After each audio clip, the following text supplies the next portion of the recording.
असलेले हुलजंतीचे सरपंच माननीय सौ मीनाक्षीताई कुरमुते तसेच इतर मान्यवर व येथे उपस्थित असलेल्या माझ्या ताई, माई, मावशी, काकू, आत्या, मामी अशा प्रत्येक रूपात असलेल्या प्रत्येक नात्यातील समस्त स्त्री वर्गाला माझ्याकडून आज 8 मार्च आंतरराष्ट्रीय महिला दिनाच्या हार्दिक हार्दिक शुभेच्छा. ज्याला स्त्री आई म्हणून कळली तो जिजाऊचा शिवबा झाला. ज्याला स्त्री आई म्हणून कळली तो जिजाऊचा शिवबा झाला. ज्याला स्त्री बहीण म्हणून कळली तो मुक्ताईचा ज्ञानदेव झाला. ज्याला स्त्री मैत्रीण म्हणून कळाली तो राधेचा श्याम झाला आणि ज्याला स्त्री पत्नी म्हणून कळाली तो सीतेचा राम झाला. प्रत्येक महान व्यक्तींच्या जीवनात यशात महिलांचा स्त्रियांचा सिंहाचा वाटा आहे. अशा या समस्त स्त्री शक्तीला माझा मानाचा मुजरा. आज आपण सर्व महिला 8 मार्च महिला दिन साजरी म्हणून करण्यासाठी एकत्र जमलो आहोत. पण आपणाला माहिती आहे का की 8 मार्चला का, कशासाठी 8 मार्चला का महिला दिन साजरी करतात? 8 मार्च हा महिला दिन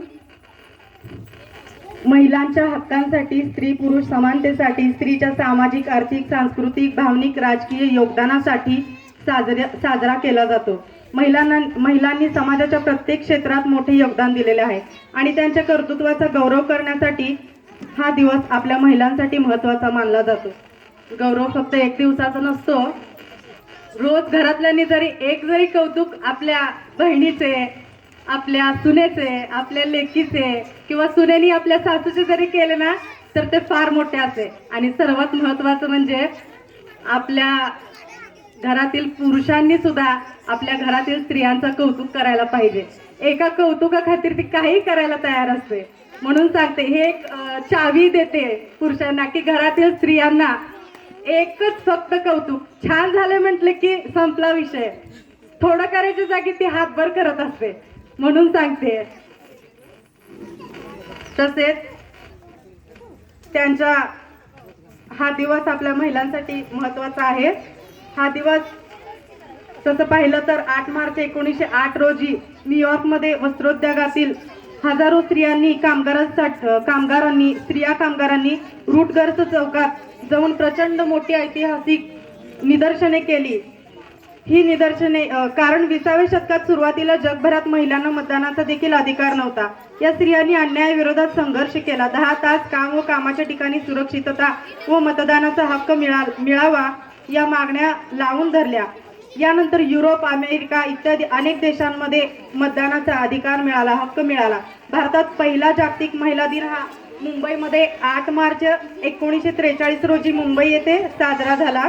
अशा प्रकारे आजही स्त्री महिला दिन साजरी करत असली तरीही तिला समाजात अनेक गोष्टींसाठी संघर्ष करावे लागत आहेत. सर्वाधिक संघर्ष तर तिला स्वसंरक्षणासाठी करावे लागतात.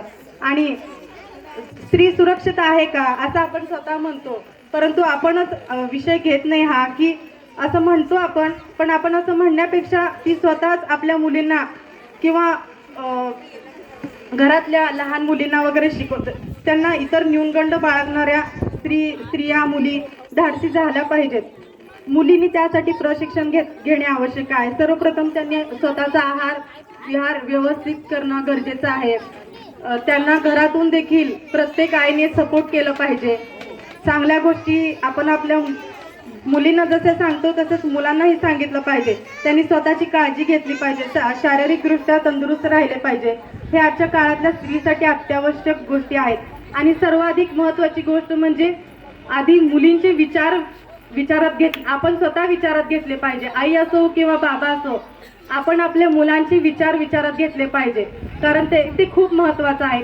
पुढे जाऊन ते आपणच त्यांचे विचार मनात नाही घेतले किंवा आपण विचारात नाही घेतलं त्यांचे विचार, तर ते पुढे जाऊन आपल्याशी कोणतेही विचार विनिमय करत नाहीत. आणि पुढे जाऊन मग त्यांच्याकडून काही चुकीच्या गोष्टी ठरल्या तर आपण असंच म्हणतो की त्याच वेळी आपण मुलांच्या आपल्या विचारात घ्यायला पाहिजे होतो. म्हणून म्हणते की इतिहास सांगतो, आमच्या राजमाता अहिल्यादेवी होळकरांनी शिवशंकरांचा कळस चढविला. राणी लक्ष्मीबाईंनी झाशीचा किल्ला लढविला. राजमाता जिजाऊंनी राजा शिवछत्रपती घडविला. महाराणी ताराबाईंनी महाराष्ट्र भूमीत औरंगजेब रडविला. म्हणून एवढेच सांगेन की तुझ्या उत्तुंग भरारी पुढे गगनही ठेंगडी भासावे. तुझ्या विशाल पंखाखाली विश्व हे सारे वसावे. एवढे बोलून मी माझे 2 शब्द संपवते. धन्यवाद. धन्यवाद. आपण या ठिकाणी